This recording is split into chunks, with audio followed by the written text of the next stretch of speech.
Bom dia, irmãos. Vamos dar início à nossa escola bíblica dominical nesse dia. Vamos estar orando para que Deus nos abençoe nesse momento. Oremos. Ó Deus, nós te glorificamos, Senhor, pois tu és o nosso Criador, o nosso Salvador, o nosso Redentor, o Deus soberano que nos escolheu para andar em novidade de vida, Senhor, e nós rendemos somente a Ti toda a glória. Ilumina agora, Senhor, os nossos corações para nos aprofundarmos mais na palavra de Deus, que cresça o nosso amor pelas Escrituras, o nosso zelo, o nosso apreço pela Tua palavra, Senhor, e que o Senhor venha nos dirigir nos caminhos da vida. Em nome de Jesus, amém. Amém. Irmãos, antes de a gente começar a aula, quero anunciar que dia 7 de setembro, no feriado, nós vamos ter um encontro de comunhão no sítio do sítio Paulo Feijó, junto com a Igreja Batista Reforma de Campos. Eles estavam organizando e eles convidaram nós a participarmos também. Então, marque na sua agenda, no feriado, no dia 7 de setembro, nós estaremos lá, vai ter almoço incluso. O valor está por R$22 e entrando em contato com eles, nós podemos confirmar a nossa presença lá e participarmos junto com ele. Acredito que vai ser um momento muito legal, que nós poderemos estar junto com outros irmãos, legal, de outra igreja, mas que seguem assim, o mesmo caminho que a gente tem seguido. Amém? Vamos dar início então à aula. Hoje nós vamos falar sobre a autoridade das Escrituras. E essa é uma doutrina muito próxima, assim, todas essas aulas que nós estamos fazendo, elas são muito ligadas umas às outras, assim. Tanto é que os versículos, as passagens e os temas, eles se sobrepõem, porque é tudo muito coeso. Então, você vai ver algo sobre inspiração também, e também sobre as próximas aulas que nós iremos estar ouvindo aqui e ensinando. Então, quem é a nossa autoridade na religião, na fé? Em todas as áreas da nossa vida, nós temos autoridades. Nós nos submetemos a autoridades.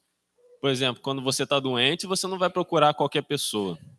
Quando você está passando mal, você não vai qualquer médico, você vai no melhor médico, ou que as pessoas recomendam, ou aqueles que são experientes, se a situação é muito grave. Nós buscamos a autoridade é uma coisa boa, porque é ela que guia as nossas vidas, elas que se dedicam às suas vidas para cuidar de nós. Os pais são a autoridade dos filhos, isso é inegociável. Da mesma forma, na religião, existe uma autoridade sobre nós. Mas quem que define a autoridade da nossa fé? Quem que guia a nossa fé? Quem que dita o que é certo, o que é errado na nossa fé? Nós cremos, irmãos, que a Bíblia Sagrada, os escritos do Antigo e Novo Testamento, elas são a autoridade final da nossa religião. E isso é a base de toda a nossa fé, toda a nossa religião, toda a religião cristã vem das Escrituras e dos ensinos dos apóstolos, dos ensinos de Jesus, dos ensinos dos profetas. Então, as Escrituras são a fonte suprema de autoridade na fé e prática. Mas por quê? Porque ela é a própria revelação de Deus. Como a gente tem ensinado aqui, Deus se revelou, Deus falou com os seres humanos. Então, ele trouxe a verdade.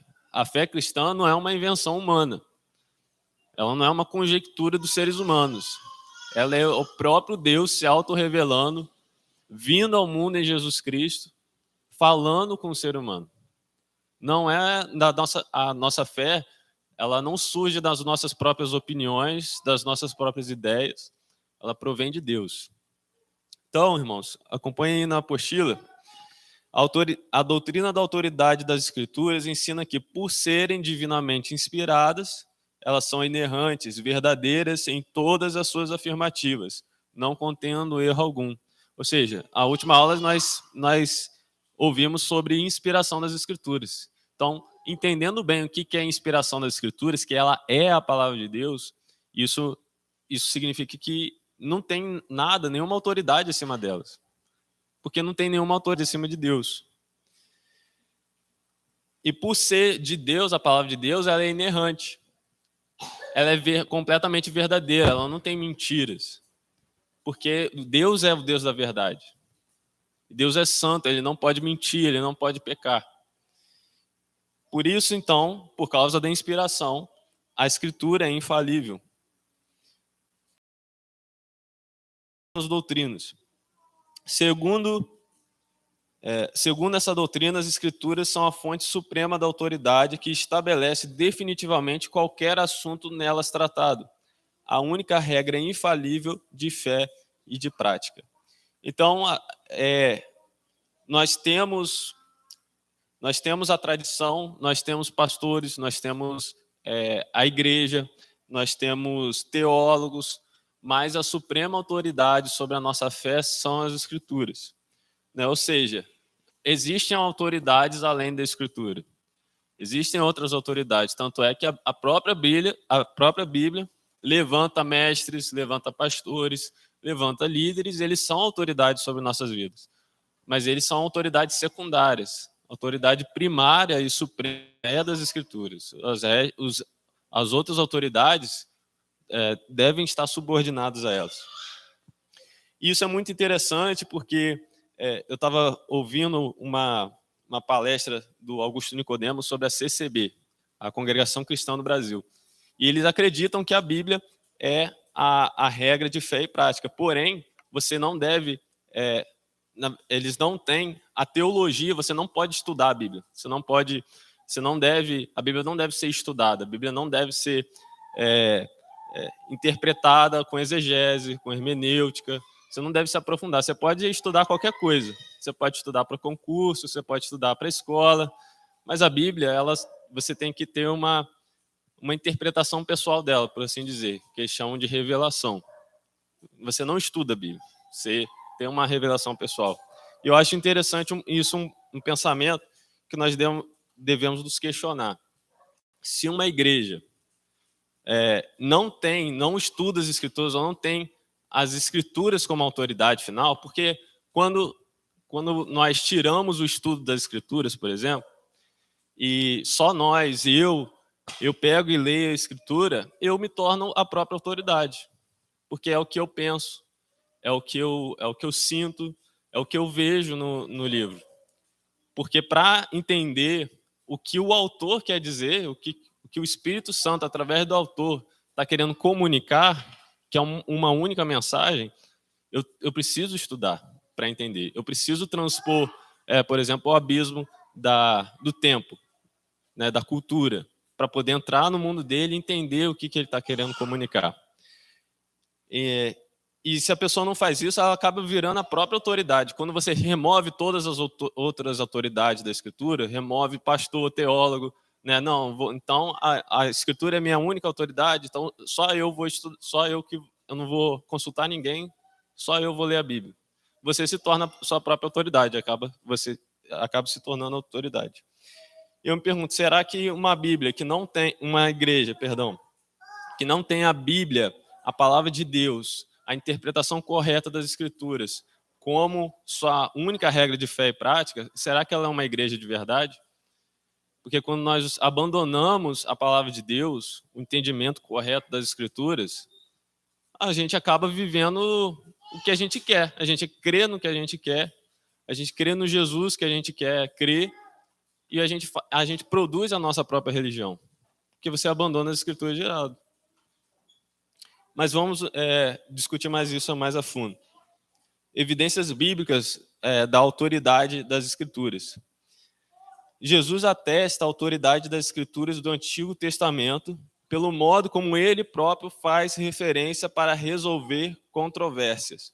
Mateus 4, do 4 ao 10. Vocês lembram dessa passagem? A gente leu ela semana passada, sobre quando Jesus foi tentado no deserto por Satanás, pelo diabo. E sempre que o diabo tentava ele para que ele pecasse contra Deus, ele rebatia com as Escrituras, sempre dizendo, está escrito isso, está escrito aquilo. Ou seja, aqui Jesus está estabelecendo que a forma de agradar a Deus, a forma de obedecer a Deus, é através da palavra de Deus. é obedecendo as Escrituras Sagradas.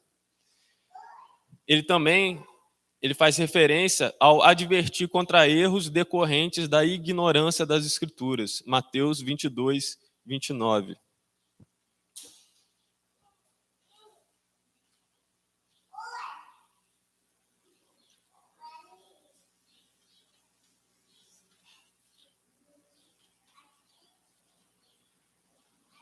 Mateus 22, 29 diz assim: Jesus respondeu: vocês estão enganados, porque não conhecem as Escrituras nem o poder de Deus. Na ressurreição, as pessoas não se casam, nem se são dadas em casamento, mas são como anjos do céu. E quanto à ressurreição dos mortos, vocês não leram que Deus lhes disse: eu sou o Deus de Abraão, o Deus de Isaque e o Deus de Jacó? Ele não é Deus de mortos, mas de vivos. Aqui, ele está combatendo o ensino dos saduceus, um ensino sobre Deus. Saduceus eram judeus religiosos e eles estavam crendo errado. Eles tinham uma doutrina errada, eles não criam na ressurreição. E aqui Jesus claramente combate eles e fala: vocês estão enganados, porque vocês não conhecem a palavra de Deus. Vocês não conhecem as Escrituras. Porque na Escritura, ele vai explicar, na Escritura está escrito isso, isso e isso. Ele vai usar um detalhe muito importante, que Deus é Deus de vivos, Deus não é Deus de mortos. Mas para Deus, Abraão, Isaque e Jacó estão vivos. É isso que ele está querendo dizer. Ou seja, existe ressurreição, existe vida eterna, existe vida além da morte. Então, Jesus também confirma a autoridade das Escrituras ao afirmar explicitamente a sua autoridade em João 10, 35.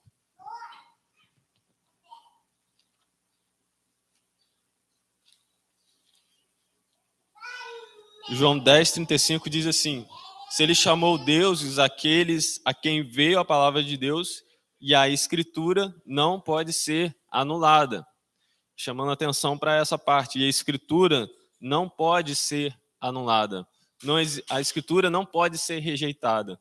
Não tem como sobrepor, não tem como dar um migué, dar alguma volta para não querer obedecê-la ou omitir alguma coisa dela.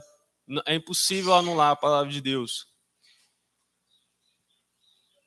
E Jesus deu a sua autoridade aos apóstolos para serem testemunhas de Deus, confirmando sua autoridade divina pelos milagres. Como a gente falou, Jesus não escreveu um livro da Bíblia.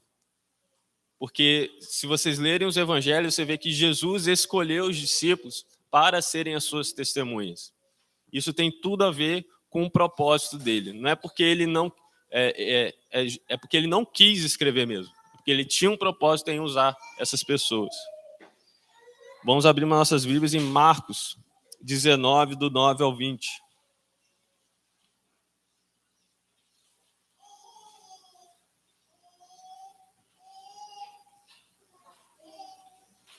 Marcos 16, perdão. Marcos 16, do 9 ao 20.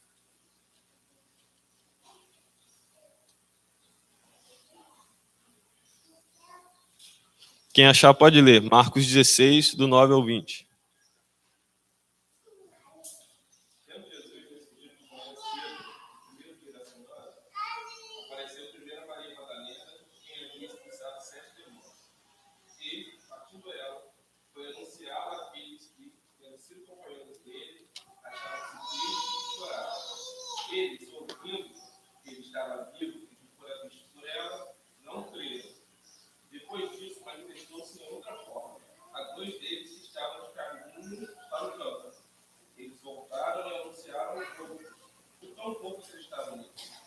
Finalmente, ele se manifestou aos 11 quando estavam à mesa, e censurou-lhes a incredulidade e dureza do coração, porque não deram crédito aos que o tinham visto já ressuscitado.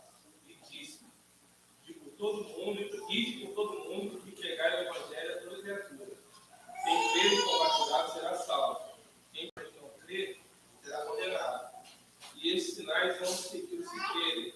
Em meu nome, expulsarão demônios, falarão novas línguas. Pegarão serpentes, e quando beberem alguma coisa mortífera, não lhes fará mal algum.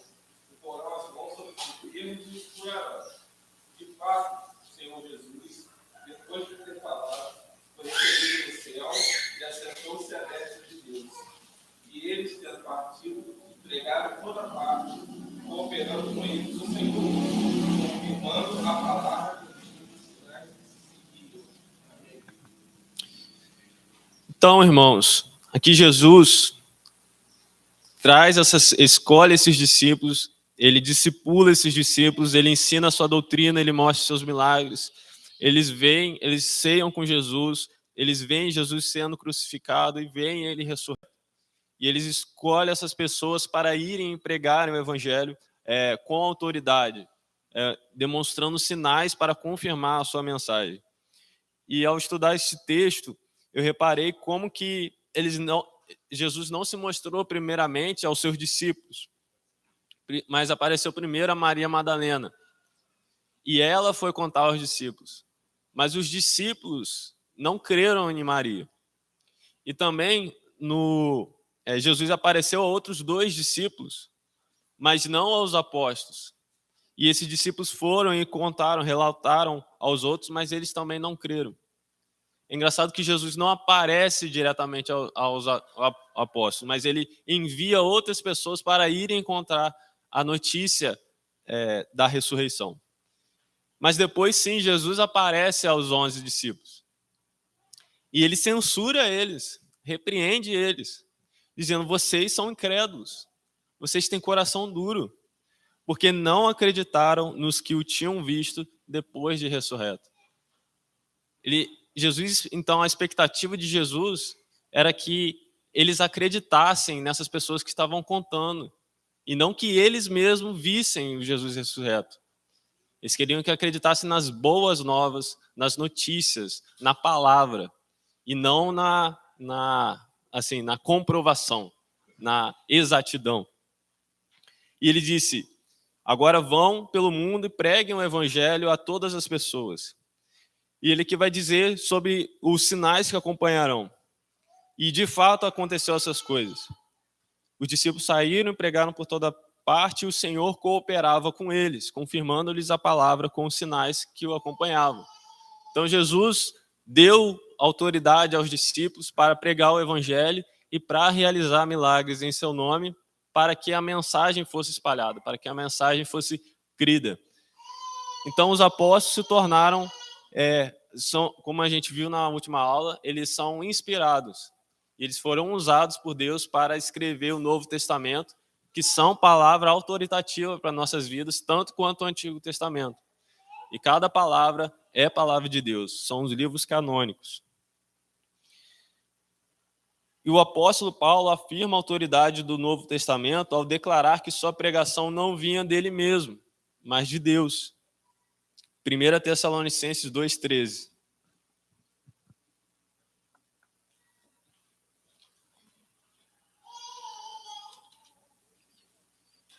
Também agradecemos a Deus sem cessar o fato de que, ao receberem de nossa parte a palavra de Deus, vocês a aceitaram, não como palavra de homens, mas conforme ela verdadeiramente é, como palavra de Deus, que atua com eficácia em vocês, os que creem. Então, a mensagem do Evangelho, a mensagem que Paulo trouxe, as palavras de Paulo são as palavras de Deus. Ele comunicou o Evangelho, ele foi o apóstolo de Jesus. Então, as suas palavras inspiradas, elas se tornaram autoritativas pela graça de Jesus. E o apóstolo Pedro confirma a autoridade de Paulo, afirmando que seus escritos eram igualmente autoritativos como o resto das escrituras, aquele texto de 2 Pedro 3, 15 e 16.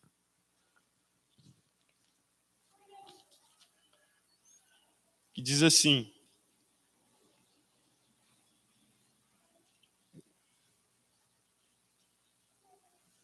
Segunda Pedro 3, 15 e 16.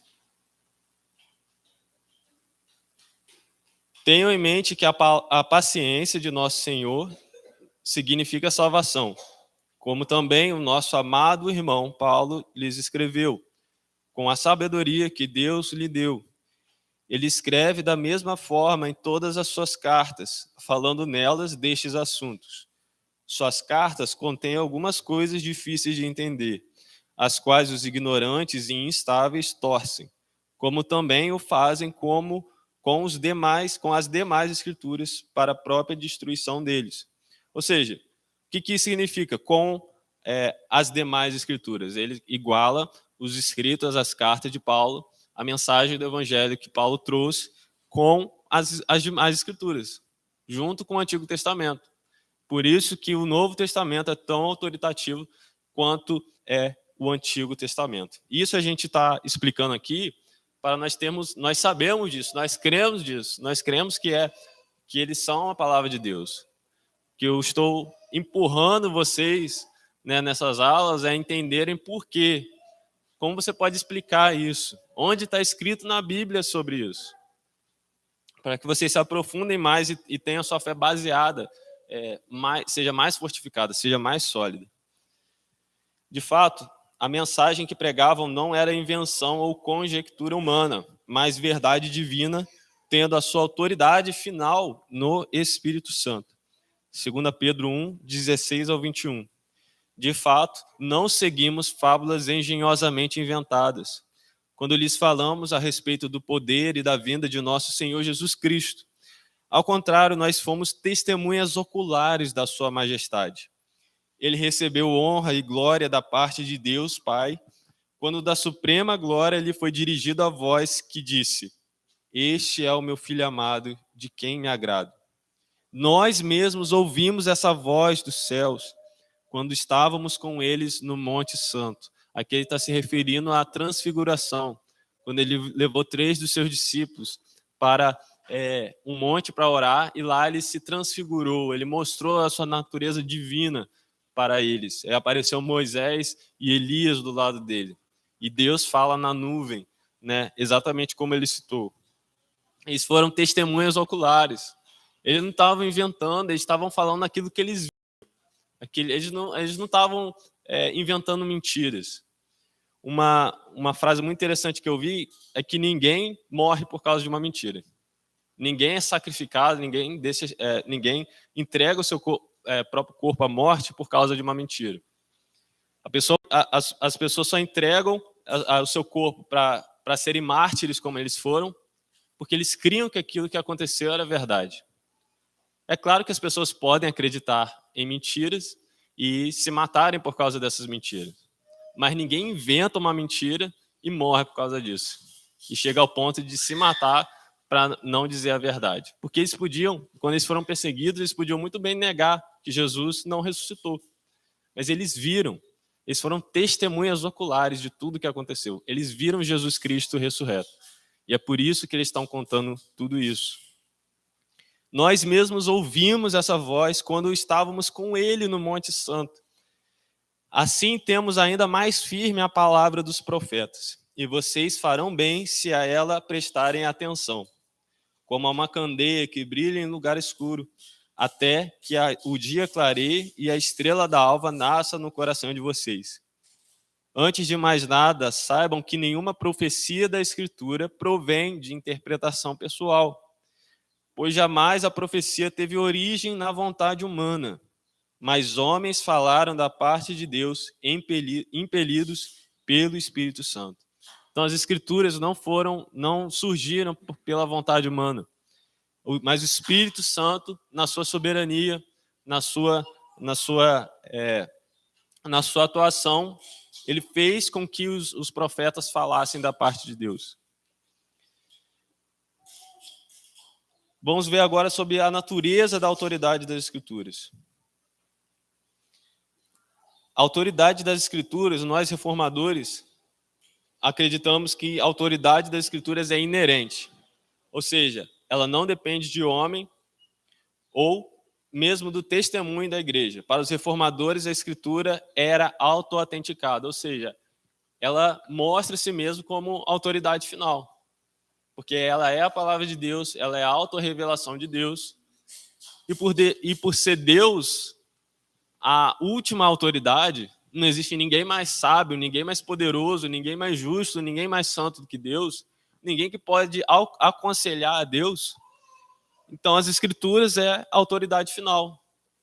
Pode ter o testemunho da igreja, pode ter o testemunho do Espírito, mas é o testemunho do Espírito que nos convence de que ela foi inspirada, que ela é a palavra de Deus, é o que define ela como palavra de Deus. As Escrituras são autoritativas porque são palavra de Deus. A sua autoridade resulta, portanto, da doutrina da inspiração, como nós vimos na aula passada. Porém, a história da igreja expõe 3 outras fontes de doutrinas, as quais sempre tendem a usurpar a autoridade das Escrituras. A tradição, degenerada em tradicionalismo, geralmente resultando no clericalismo. A emoção, degenerada em emocionalismo, frequentemente produzindo misticismo. E a razão, degenerada em racionalismo, originando materialismo. Sempre que um desses elementos é indevidamente valorizado, a autoridade das Escrituras é questionada, diminuída ou até mesmo suplantada. Percebam que, de início, essas coisas não são mais em si mesmas. Razão, emoção, tradição, elas não são coisas ruins. Porém, quando existe uma ênfase nelas, acima da autoridade das Escrituras, a nossa fé, a nossa religião, ela se deturpa, ela se engana.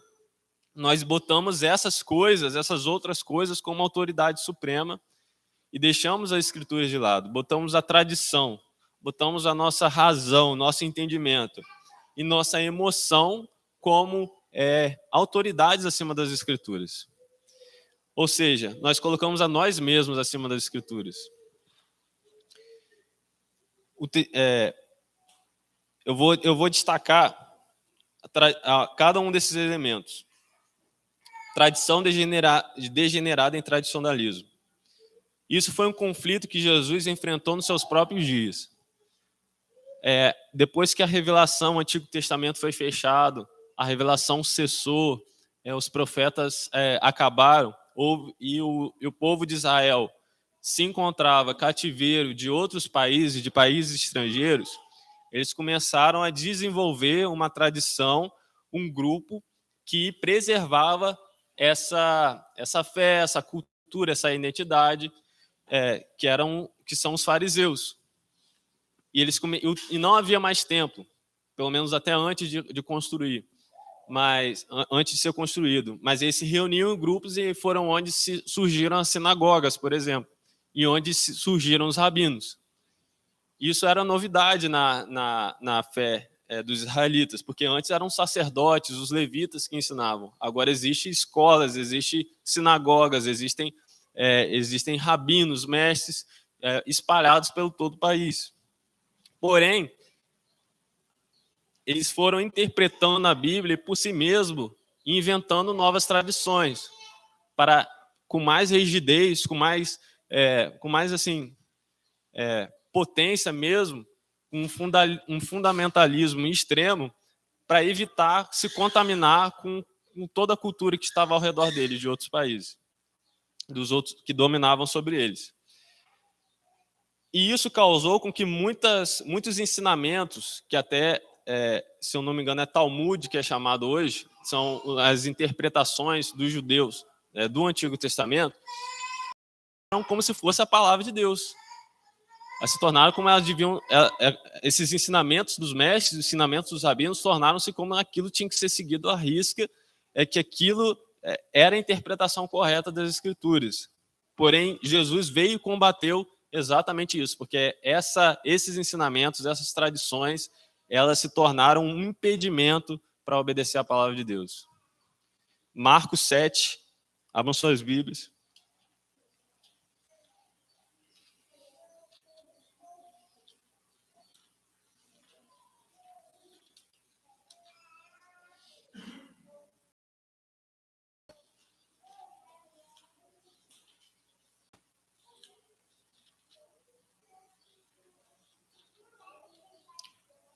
Marcos 7. A partir do 7 diz assim: em vão me adoram, seus ensinamentos não passam de... Vocês negligenciam os mandamentos de Deus e se apegam às tradições dos homens.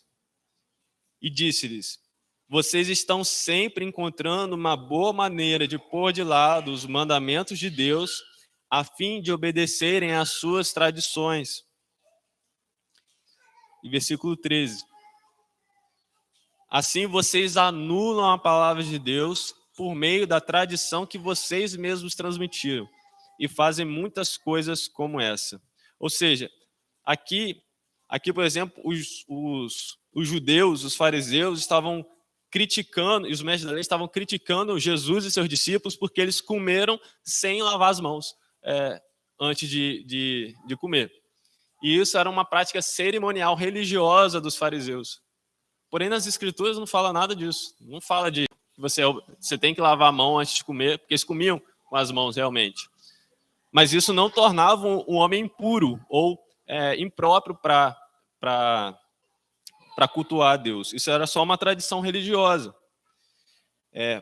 Porém, eles faziam outros ensinamentos danosos, que era como esse que ele cita aqui, que, por exemplo, ele vai dizer no versículo 10, Moisés disse, honra teu pai e a tua mãe, e quem amaldiçoar seu pai ou sua mãe terá que ser executado. Mas eles criaram uma tradição, uma regra, que diz o seguinte, qualquer ajuda que vocês poderiam receber de mim é corban, isso é oferta dedicada a Deus. Ou seja, a palavra de Deus diz que eu devo honrar os meus pais, devo honrar a minha mãe, porém, eu posso... E às vezes meus pais, antigamente não tinha aposentadoria, né? E os filhos cuidavam dos pais quando eles ficavam mais velhos e idosos e não podiam trabalhar por si mesmos. Mas aqui ele está dizendo, se meu pai ou se minha mãe precisasse de ajuda, ou pedisse ajuda para mim, ajuda financeira, eu podia recusar e em vez de para o templo, e isso é corban, é uma oferta sagrada a Deus. Ou seja, eles usavam de ensinamentos, tradições, como uma forma de ser mais religioso, ser mais fervoroso, mais zeloso que a Bíblia, por exemplo. Em vez de obedecer a palavra de Deus, como está escrito, em vez de eu ir ajudar os meus pais, eu vou ser mais religioso. Eu vou dar para Deus. Eu vou ofertar a Deus. Eu não vou ajudar meus pais. Esse recurso eu vou dar para Deus e assim eu vou honrar ao Senhor. Jesus disse que isso é pecado. Jesus disse que se isso... eles estavam anulando a palavra de Deus. Eles estavam criando regras para que eles não viessem a obedecer a palavra de Deus. Então... E o nosso coração humano é assim, ele faz de tudo, como ele disse, o nosso coração faz de tudo para a gente desobedecer a palavra de Deus, para a gente fugir das suas regras, para a gente fugir do que está sendo ensinado, até mesmo regras religiosas, até mesmo ensinamentos religiosos podem surgir por causa da nossa pecaminosidade, por causa da nossa cegueira espiritual, que nos impedem de obedecer a palavra de Deus.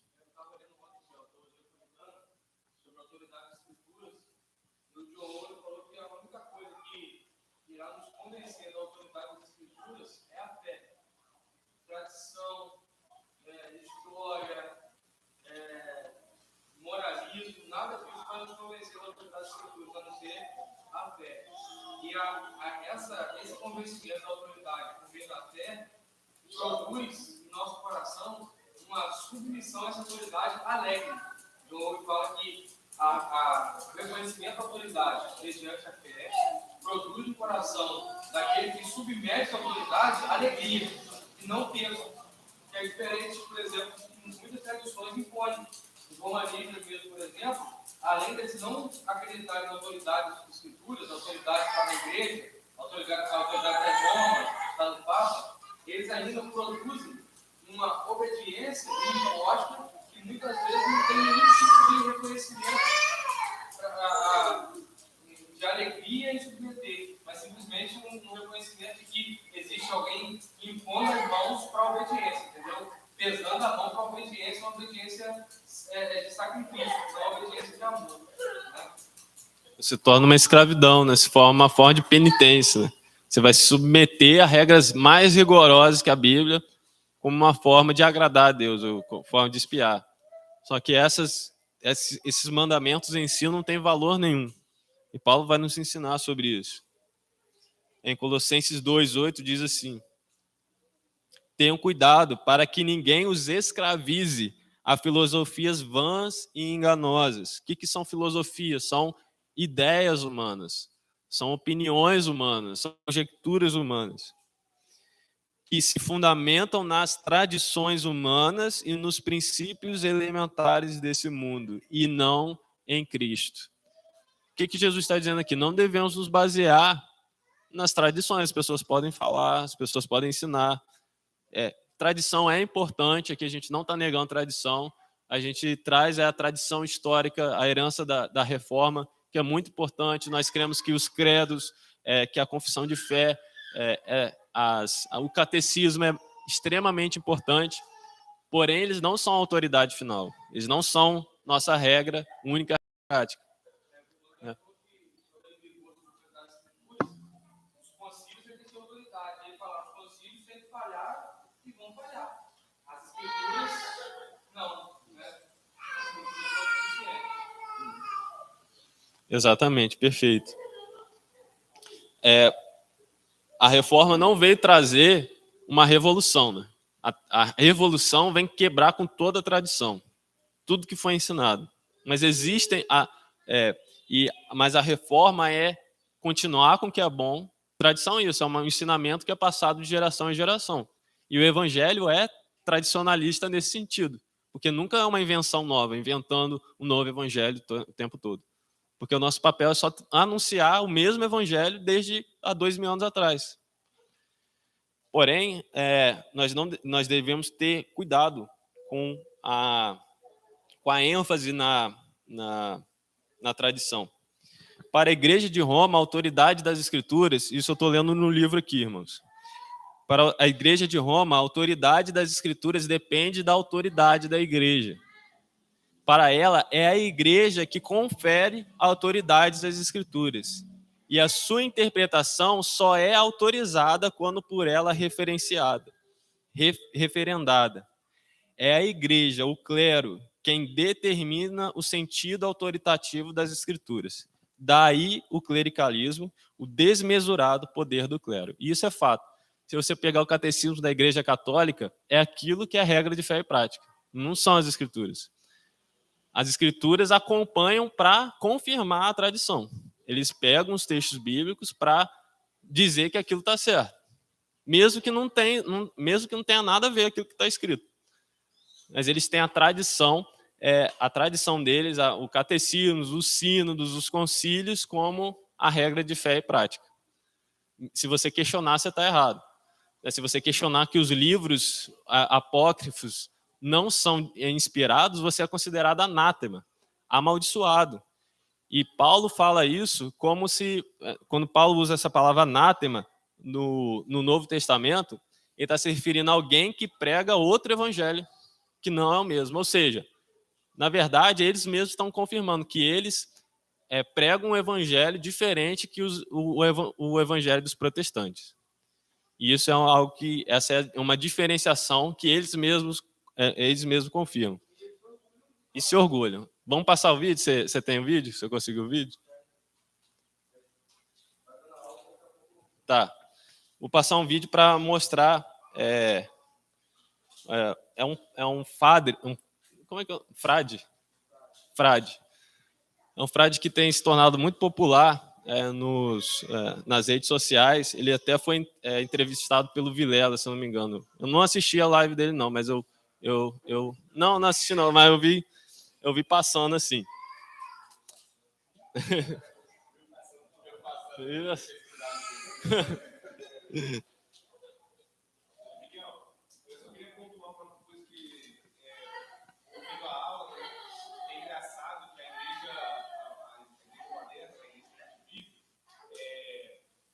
Quando não tem autoridade dos escrituras da igreja, o pessoal não reclama.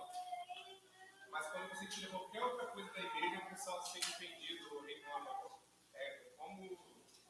Como que isso se repete na Bíblia, né? Os fariseus inventando um monte de coisas, acrescentando um monte de coisa que não tinha, e as pessoas, Jesus veio para combater isso.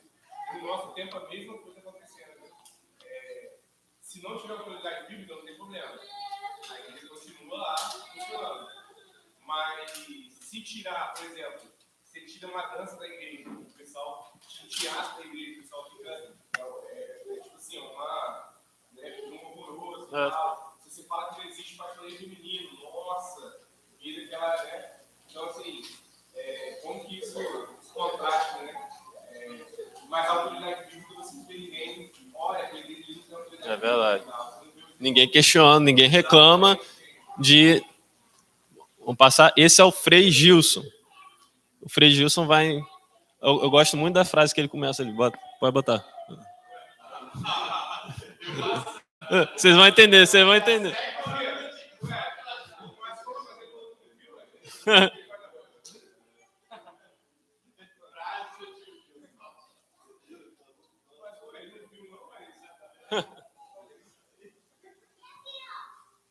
Será que tem que conectar o computador? Não, o celular.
Ele não acredita em mais nada.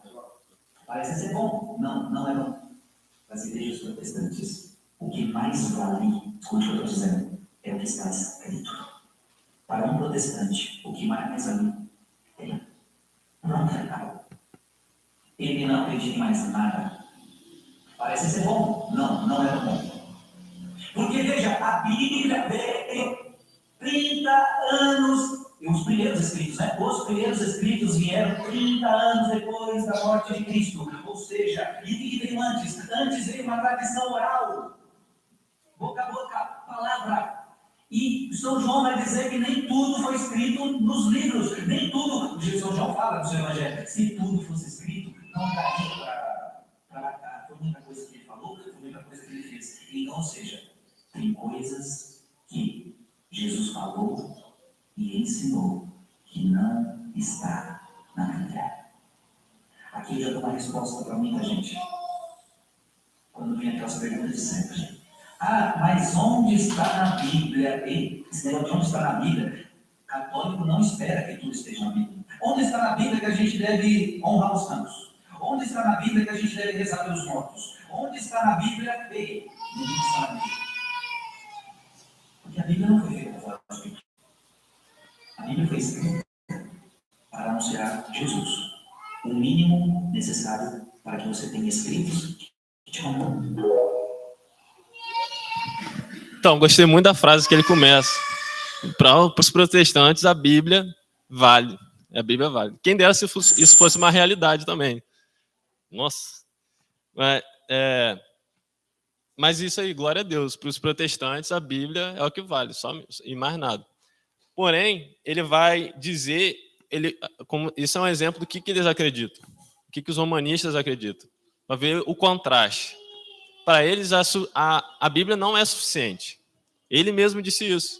Ele disse, a Bíblia é o mínimo. O que ele está dizendo? A Bíblia não é suficiente. A Bíblia só tem o que precisa para falar de Jesus. Mas a igreja tem que vir, a tradição tem que vir para ensinar o que você deve crer sobre a fé. Veio completar. A Bíblia, a igreja completa. Lembra que a gente falou que Jesus completa o Antigo Testamento. Agora a igreja romana, completa as Escrituras. E ele vai dizer que a Bíblia foi formada 30 anos depois que Jesus morreu. Gente, a Bíblia, o Antigo Testamento já existia. Os primeiros escritos, aliás, foram 15 anos depois da morte de Jesus, que foram as primeiras cartas. Os evangelhos, sim, 30 anos depois. Mas aí ele vai dizer que, por causa disso, ele vai pegar fora de contexto a passagem de João, que fala que nem tudo que... Mas se vocês pegarem essa passagem, João não disse que Jesus ensinou coisas que ele não tem no Novo Testamento. Ele vai dizer que Jesus fez muitas outras coisas, outros milagres, outros sinais, mas se botasse aqui não ia caber. Ele não disse que Jesus ensinou muitas outras coisas, ele disse que Jesus fez muitas outras coisas, milagres e sinais.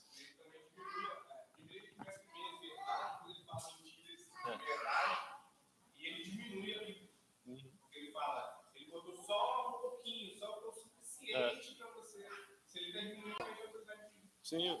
Sempre quando a gente diminui e relega, a gente já está anulando as Escrituras. Também que a gente pode perceber é a entonação da voz. Se você botar o vídeo de novo e prestar atenção só na entonação da voz dele, ele está tentando convencer pelo oratório. Da forma que ele fala. A todo momento, quando ele começa a falar, ele vai falar da gente, dos restantes, ele fala com a entonação da voz de ironismo, né? Ele começa como se ele fale muito, porque ele fala como se ele acreditasse nessa verdade, depois ele vem desfazendo. Quando ele vai falar mentira, ele já fala de forma mansa e suave. Mas a Escritura veio 30 anos depois. Assim, como é que pode, né? Como que o inimigo age da mesma forma, tentando persuadir, né? Sim. E o mais legal de tudo, mais legal no sentido irônico, né? É que vai ter crente que vai acreditar nisso. É exatamente por isso que eu mostrei para vocês, porque isso está rolando nas redes sociais. Eu não tenho TikTok, né? Mas eu baixei lá no YouTube, eu já vi no Instagram, esse cara tá pregando, tá parecendo Vilela, e aparece todo tipo lá de gente no Inteligência Ilimitada, né? Mas...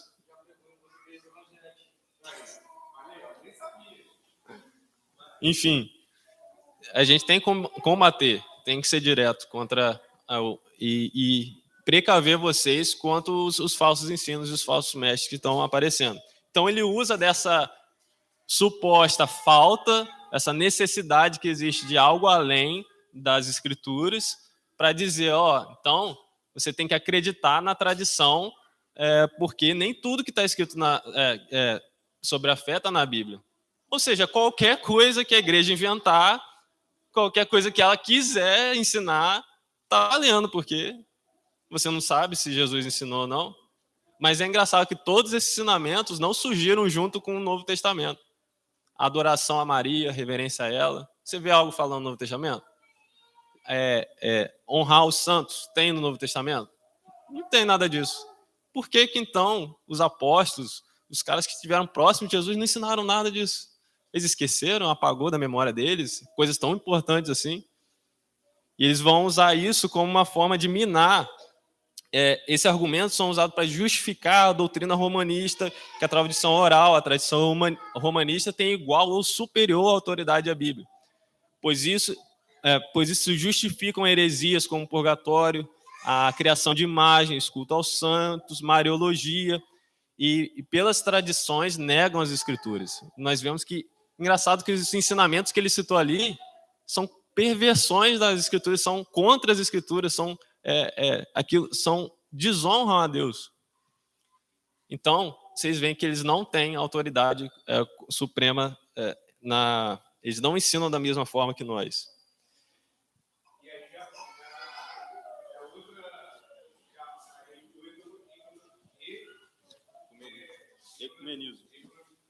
Ecumenismo. Parece que os cristãos têm medo de falar que o católico é crente. E quer compactuar. Não é. E é engraçado que eles deixam bem claro isso. Eles não acreditam que nós somos salvos. Não acreditam. A gente ajuda aqui para poder ganhar, ficar perto de você. Não vou nem com você, não. A gente está falando aqui também da igreja católica romana. Mas se a gente pegar a maioria das igrejas evangélicas hoje, principalmente neopentecostais, e E as seitas que tem hoje, que testemunho de Jeová, Adventismo também segue a mesma linha de acrescentar coisas à Bíblia, ou então trazer essa tradição para a igreja, coisa que não existe na Bíblia. É a mesma coisa. É o segundo ponto que a gente ia entrar. A emoção degenerada em um misticismo. Ou seja, as pessoas... A Escritura não é suficiente. Se a Escritura não é suficiente... A gente vai entrar na doutrina da suficiência das Escrituras. Né? Mas é porque está tudo interligado. Todas essas aulas que nós temos, elas são muito interligadas. Ou seja, a Escritura não é suficiente como autoridade na minha vida. Então, eu tenho que... Eles ensinam o quê? O que os neopentecostais ensinam? Os carismáticos ensinam? Que eu preciso ter revelações especiais de Deus para direcionar minha vida. Eu preciso que Deus fale no meu coração, Deus me ensine, não através da Bíblia, mas através de um sonho que eu tive, de uma sensação, de uma palavra que veio na minha cabeça. E isso vai guiar a minha vida. E assim eles ensinam qualquer outra coisa, porque eles tomam isso como autoridade sobre suas vidas. Toda vez que a gente determina a forma como nós vamos, as decisões que nós vamos tomar, o que nós vamos crer, o que nós vamos seguir, é o que a gente está colocando como autoridade nas nossas vidas. E eles colocam essas experiências subjetivas, pessoais, muitas vezes forjadas, inclusive, para justificar certas práticas, certos comportamentos, certas decisões, né, visões da igreja,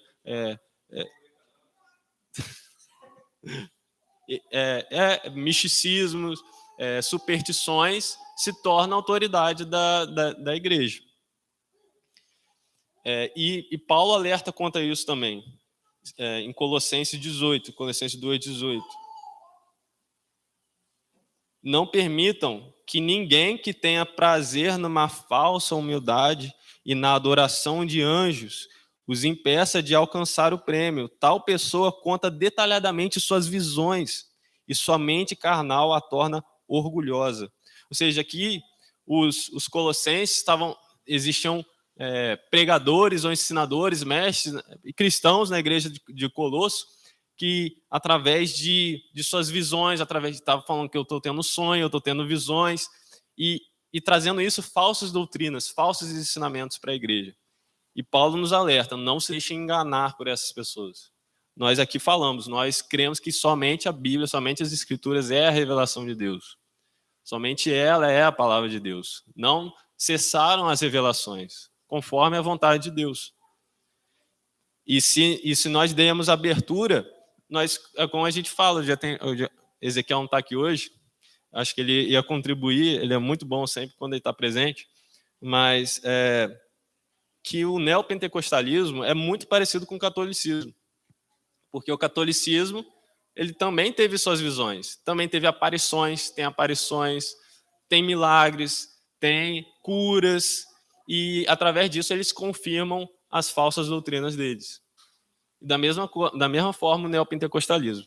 É a emoção, o sentimento humano, as visões, as percepções subjetivas que se tornaram autoridade e virou misticismo.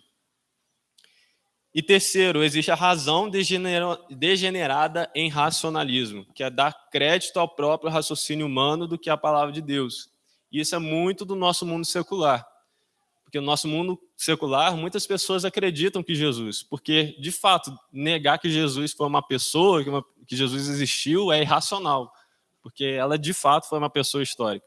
Mas aí eles inventam um Jesus histórico, que é o Jesus à luz da ciência. E à luz da ciência, milagre não pode existir, porque Deus não existe, milagre não existe, ressurreição não existe. Então, cria um Jesus sem milagre, sem ressurreição, sem Deus, e assim vira o cristianismo, vira um moralismo. Né? Jesus vira um mestre com bons ensinamentos, ame o próximo, mas você pode continuar nos seus pecados, você pode continuar a viver para si mesmo, porque só tem essa vida. Você tem que aproveitar a sua vida ao máximo. Então, essa é a cosmovisão das pessoas, de muitas pessoas com quem a gente convive. Elas até acreditam em Jesus, mas não obedecem a Jesus, ou não creem que Jesus é Deus, ou apenas pegam os ensinamentos de Jesus. e buscam querer viver de acordo com eles, mas obviamente não conseguem viver, porque é preciso ser salvo de novo. Você só pegam aqueles ensinamentos que convêm, que são 2: ame o próximo e não julgue. Só. O resto não está valendo. Só esses 2. É. Uhum. E você tem que me amar. Você tem que me agradar. Você tem que você tem que falar bem de mim, me aceitar. Uhum. E não me julgar. Só isso. Uhum. Uhum. E eu não te julgo. Mas julga pra caramba. Que é dar crédito à ciência mais do que à palavra de Deus. Existe muito debate acima da fé e ciência nos nossos dias atuais. E existem meios de conciliar isso. Porém, apesar disso, nós temos que ter não a ciência como autoridade final. Porque se vocês pegarem a história da ciência, a ciência que é hoje, o método científico foi criado há pouco tempo atrás. Na época não lembro agora. Eu apaguei a matéria de história da minha cabeça já. Mas é algo humano, é um raciocínio humano, que veio através, se eu não me engano, eu posso estar falando errado, mas de Tomás de Aquino, que separou a razão da fé. Ou seja, é possível um homem conhecer o mundo através da razão perfeitamente. Eu conheço a realidade através da razão. E a fé é diferente. A realidade de Deus eu descubro através da fé. Mas a Bíblia não vai ensinar isso. A Bíblia vai dizer que o ser humano é totalmente depravado, inclusive a sua mente, inclusive os seus pensamentos, inclusive o seu raciocínio. É caído, é um raciocínio caído, tendencioso ao mal. Ou seja, nós não conhecemos a verdade total. E isso pode ser comprovado porque a ciência desenvolveu e deixou de fazer coisas que antes elas acreditavam que era certo, mas agora acreditavam que era errado. E a gente vê isso na época do Covid, por exemplo. Primeiro, as máscaras eram assim, era a salvação. As máscaras eram, se você usar a máscara, você está salvo. Mas descobriram depois que a máscara, na verdade, piorava e atrapalhava as pessoas, atrapalhava, ajudava na disseminação da doença do Covid. Ou seja, a ciência é falível. Alimentação, a questão da... Uhum.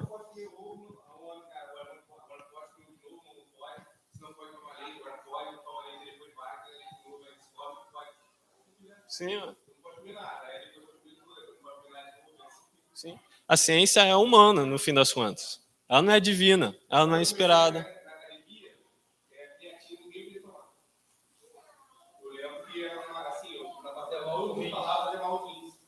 E hoje, quando os dados são melhores, você tem que tomar. Ou seja, ela é inconstante. Aí você vai seguindo isso, porque toda hora... Sim.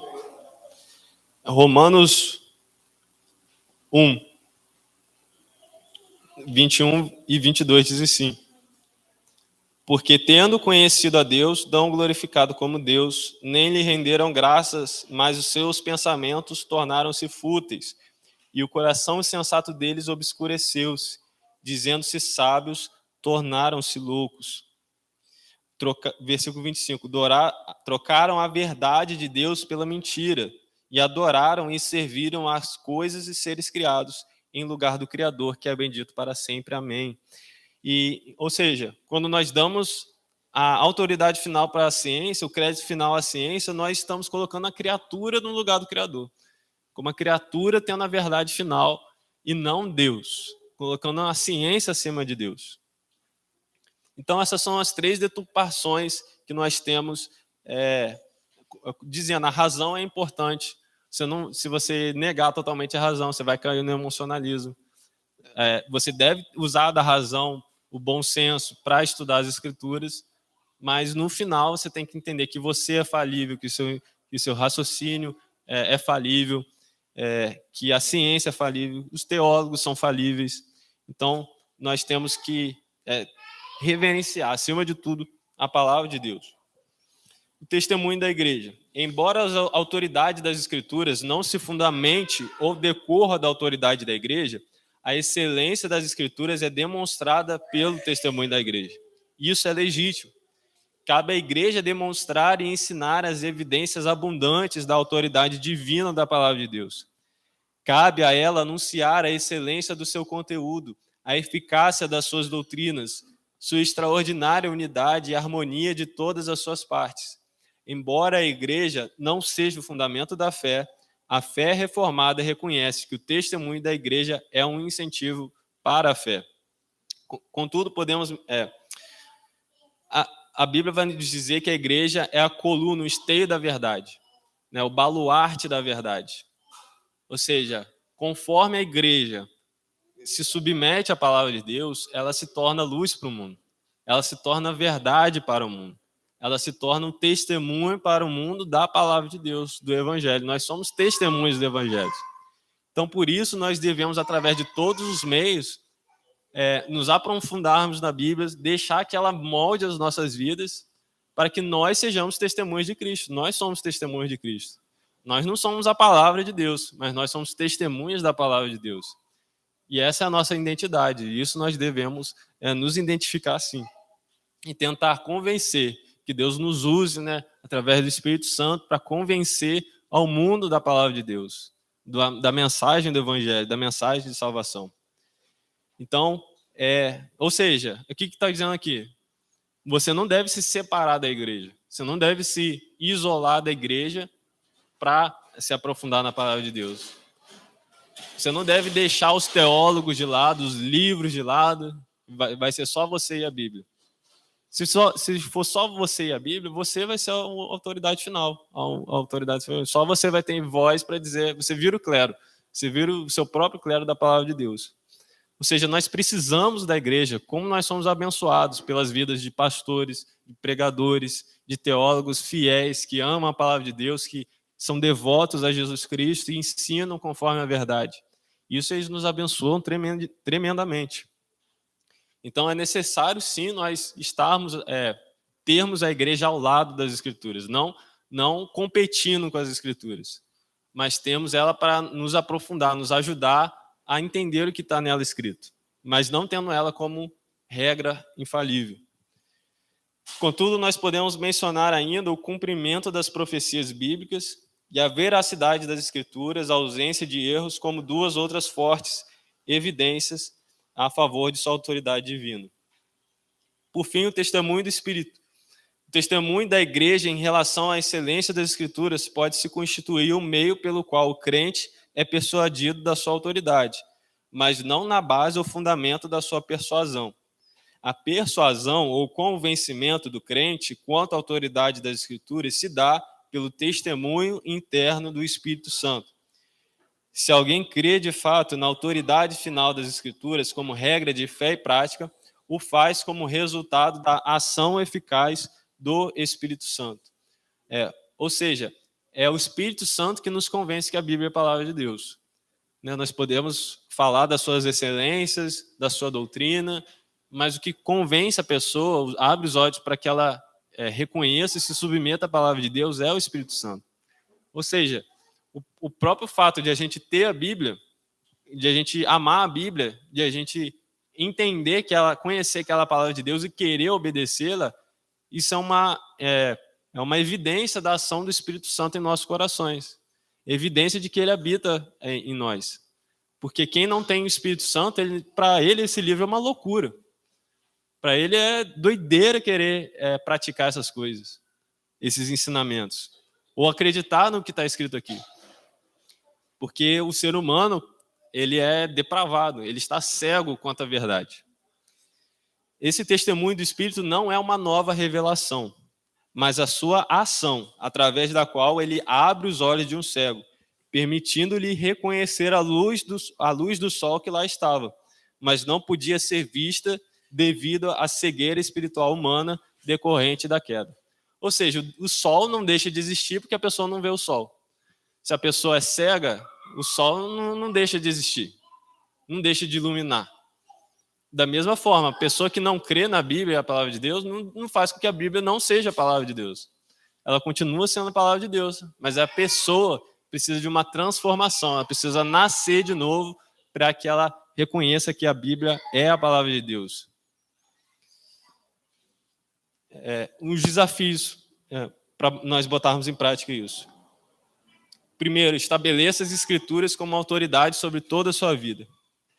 Essa é a real questão que nos confronta a todos. Reconhecermos e submetermos a autoridade das Escrituras ou aceitarmos e nos submetermos à autoridade humana. Então, no final, tudo se resume a isso. Quem que a gente vai deixar guiar nossas vidas? Será que é um influenciador? Será que é um político? Será que é eu mesmo, com as minhas próprias ideias, os meus próprios pensamentos? E eu vou fazer a minha vida, vou ditar o que é certo e errado para mim? Ou vou me submeter às Escrituras? Vou ter ela como minha única regra de fé e prática? Quem é a autoridade na minha vida? Segundo, rejeite heranças cristãs não bíblicas.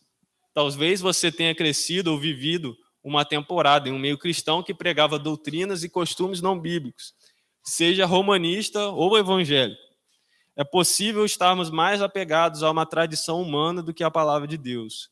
Portanto, leia a Bíblia com olhos para enxergar onde ela confronta suas pressuposições de fé e prática e permita que ela determine o veredito final.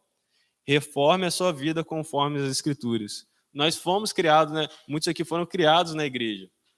Porém, o meio evangélico muitas vezes não ensina coisas que não estão de acordo com a palavra de Deus. Como o Carlos Júnior citou, teatro, dança, que você escolhe ser salvo, você escolhe a sua salvação, essas coisas não são bíblicas, não são conforme a palavra de Deus. Mas é uma cultura evangélica, uma tradição evangélica. Ele não gosta da palavra tradição, mas tradição sempre existe, e tradição é aquilo que é repetido, aquilo que é cultural, aquilo que as pessoas transmitem umas para as outras e todo mundo faz. E isso é tradição. Da mesma forma, eles têm tradições. E ver passar isso diante da palavra de Deus e deixar que as Escrituras moldem a sua mente. E terceiro, teste novos ensinos no crivo das Escrituras. O juiz supremo pelo qual todas as controvérsias da religião devem ser determinadas e todos os decretos e concílios, opiniões de escritores antigos, doutrinas de homens e espíritos particulares devem ser examinados e em cuja sentença devemos nos firmar. Não pode ser outro senão as Sagradas Escrituras anunciadas pelo Espírito. No que a Escritura anuncia, nossa fé é finalmente decidida. E isso é uma citação da Confissão de Fé Batista, A Escritura dá a decisão final, o veredito final. As pessoas podem resmungar, os cristãos podem achar ruim, achar que não é certo, que é errado, que não concorda, mas a Bíblia dá o veredito final. Ela é a nossa única regra de fé e prática. Então, não devemos aceitar qualquer novo ensino assim de cara. Qualquer coisa que é ensinado pelos pregadores, qualquer coisa, até o que eu estou falando aqui hoje, vocês não devem aceitar de qualquer maneira, de forma leviana, só aceitar, desligar o cérebro e receber tudo. Vocês têm que estudar, vocês têm que buscar por vocês mesmos, analisar. Não, as coisas que ele falou aqui hoje, será que estão na Bíblia mesmo? Será que o que ele falou está certo? A teologia dele está correta mesmo? Vocês têm que ser críticos contra isso e deixar que a Escritura me julgue. A Escritura julgue os pregadores. Amém, irmãos? Vou estar pedindo ao irmão Leandro que esteja orando para encerrarmos a EBD.